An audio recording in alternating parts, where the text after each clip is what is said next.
Welcome back to our video series on building your own homemade photo booth.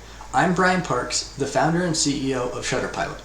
In this video, I'll walk you through what is likely to be the first of many decisions you'll make about the components you'll be putting into your photo booth. I like to call this the platform, but that's really just a fancy term for what computing device controls the photo booth. It's what your camera, input devices, printer if you have one, and connectivity technologies will be connected to.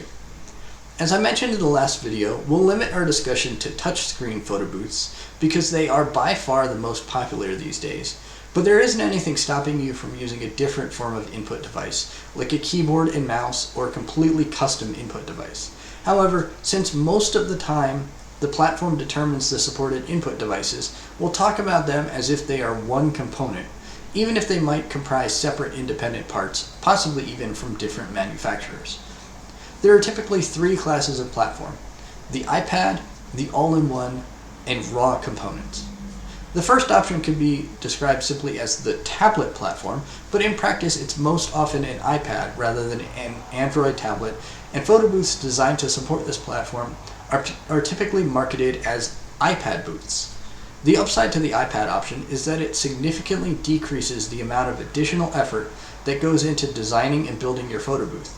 It has a built-in camera, touchscreen, Wi-Fi, and optional cellular data connection, leaving only lighting and an enclosure on the shopping list, items which often come as a pre-assembled kit.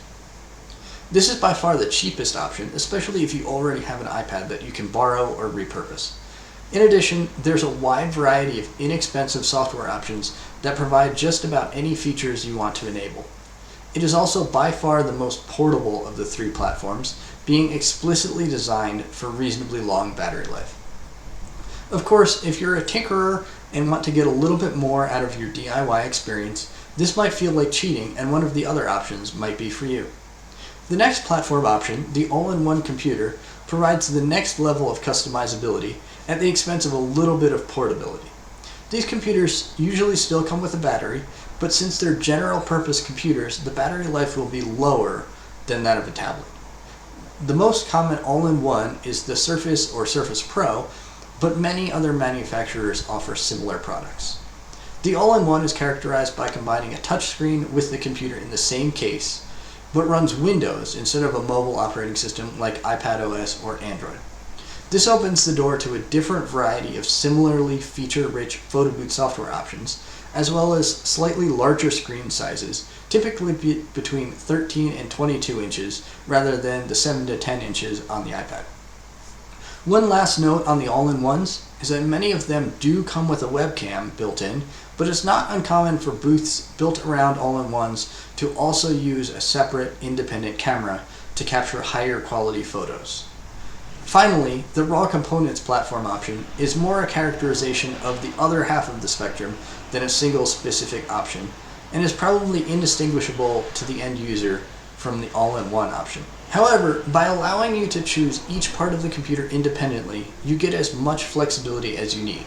For instance, you can choose between a large 42-inch touchscreen or a 22-inch touchscreen without changing the computer that you're using.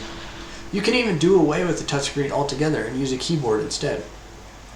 As far as the actual computer is concerned, you could buy a mini PC like the Intel Next Unit of Computing or a Dell equivalent, or you could use the raw components notion to the extreme and buy independent mainboard, CPU, memory, and any other necessary components, for instance in an effort to keep the overall build as slim as possible rather than optimizing for compactness.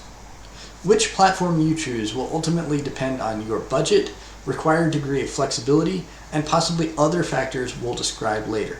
If in doubt, there's certainly no harm in starting with an iPad booth and upgrading from there as your needs change.